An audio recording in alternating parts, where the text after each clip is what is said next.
The Assembly, the General Assembly, will now hear an address by His Excellency Emmerson Dambudzo Mnangagwa, President of the Republic of Zimbabwe.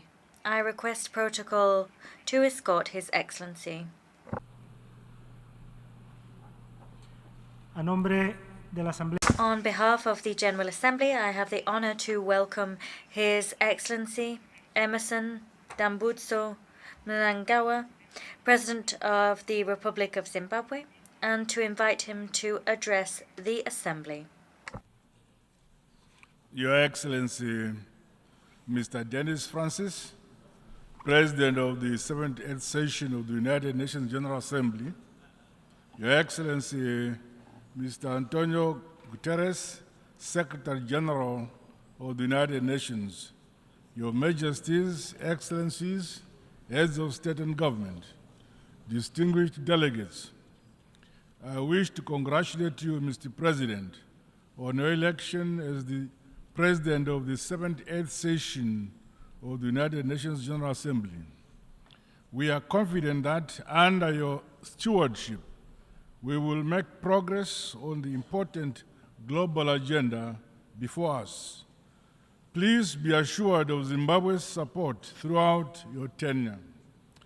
I also pay special tribute to your predecessor, Mr. Korosi, for leading the 77th session of the General Assembly.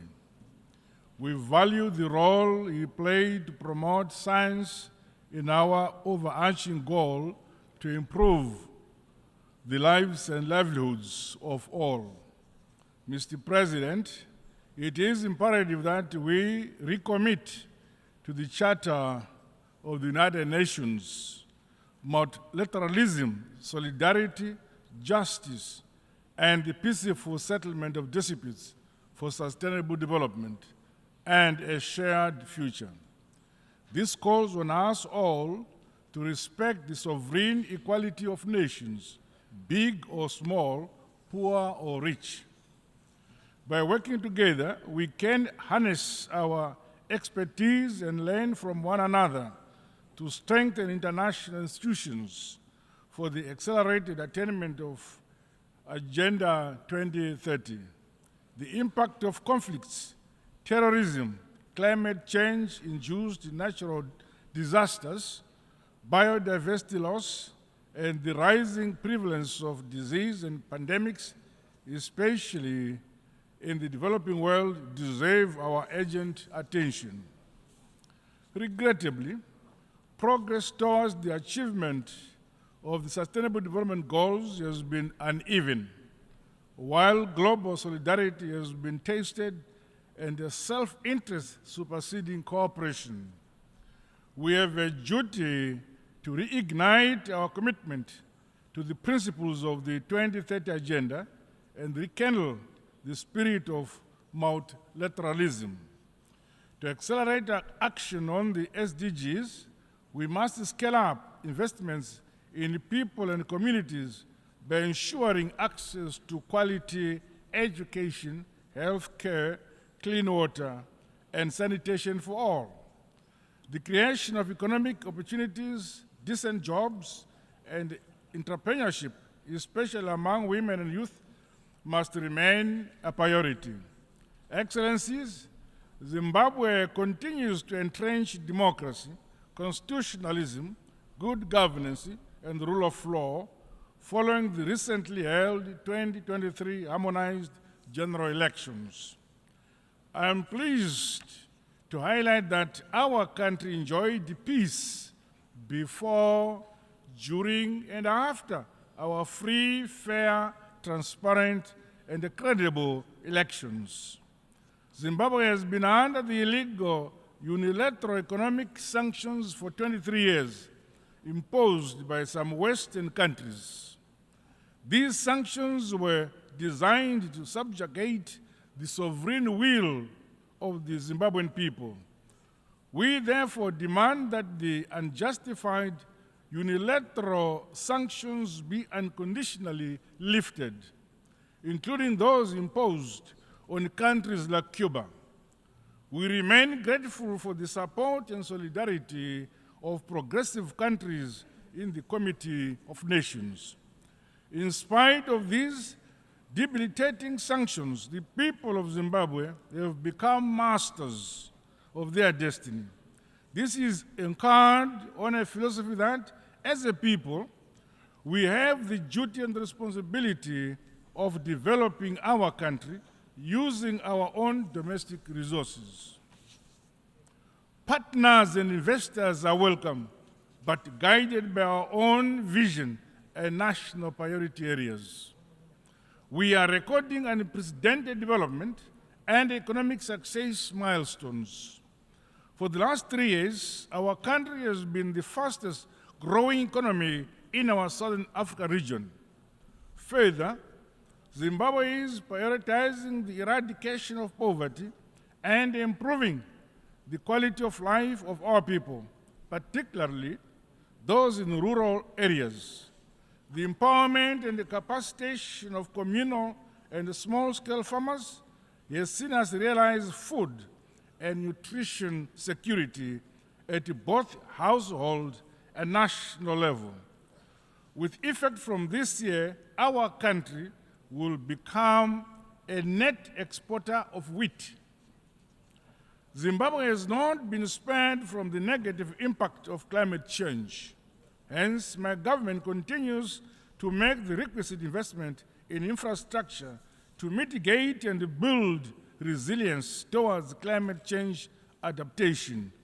Dams are being built across the country. In addition, we have begun an ambitious and yet achievable program to sink solar-powered balls in each of our country's 35,000 rural villages and schools. Alongside each of these water points are commercial nutritional gardens for the empowerment of our women and youth. Through the use of our own resources, we have constructed an unprecedented number of schools, clinics, and provided other social amenities throughout our communities.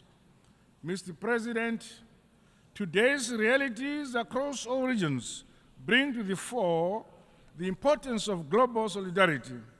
No nation, no matter how powerful, can stand alone to realize sustainable and inclusive development. The high-level meetings on universal health coverage, tuberculosis and pandemic prevention, preparedness and response are welcome opportunities to reflect on the importance of maintaining essential services during pandemics and health emergencies. The realization of affordable and quality health delivery, as outlined under SDG 3, is a key deliverable for my administration. Science, technology, and innovation are essential ingredients to leapfrog the modernization and industrialization of developing countries. To this end, Zimbabwe continues to reap the benefits of a comprehensive and transformative heritage-based higher education curriculum. The innovation hubs and industrial parks established within institutions of higher education have refocused young people in our tertiary institutions towards developing and producing goods and services. Allow me to reaffirm that Zimbabwe is actually open for business. Mr. President, building resilience and tackling the adverse impact of climate change should be an urgent priority for us all. In the case of Zimbabwe and the Southern Africa region, floods and droughts have affected the livelihoods of many while hindering progress on national development. May I express my deepest condolences and sympathies to the government and peoples of the Kingdom of Morocco and the State of Libya on the recent loss of lives as a result of the devastating impact of climate change. There is need for concrete climate action as opposed to mere promises, so that we strengthen our adaptation, resilience, and mitigation mechanisms. We must transition to a low-carbon and resilient global economy by increasing investments in renewable energy, sustainable agriculture, and green infrastructure. Commitments made under the United Nations Framework Convention on Climate Change and the Paris Agreement must be honored to deliver climate justice. It is our hope that progress will be made to operationalize the loss and damage fund. Zimbabwe is implementing a climate change policy and response strategy, while disaster management and the early warning systems continue to be strengthened. Mr. President, the need to reform global financial institutions is of essence to unlock funding for developing countries.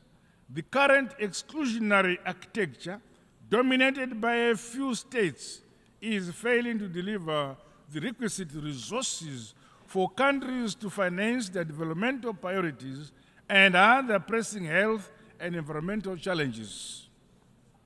The shortcomings in the last round of SDR allocations should be addressed.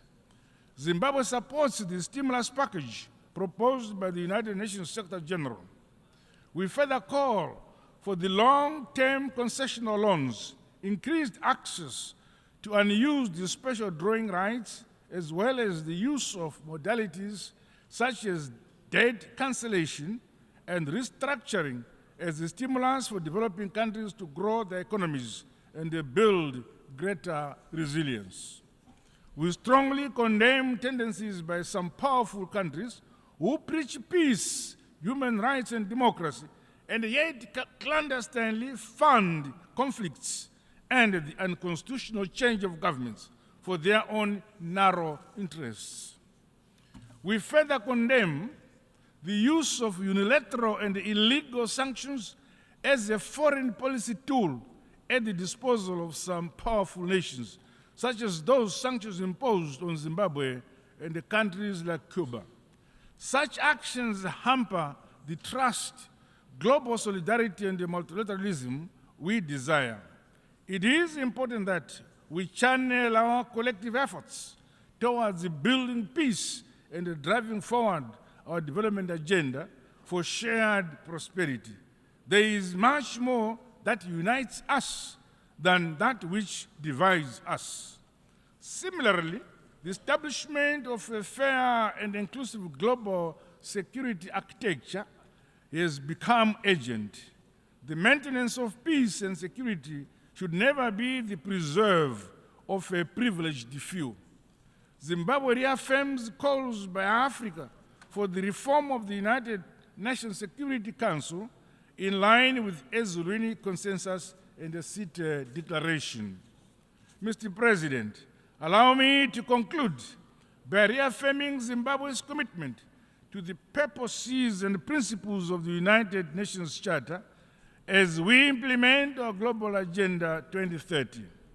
Collectively, let us restore human dignity, peace, security, and stability, while safeguarding our planet for the shared prosperity of present and future generations. Together, in unity and harmony, we are stronger. I thank you for listening.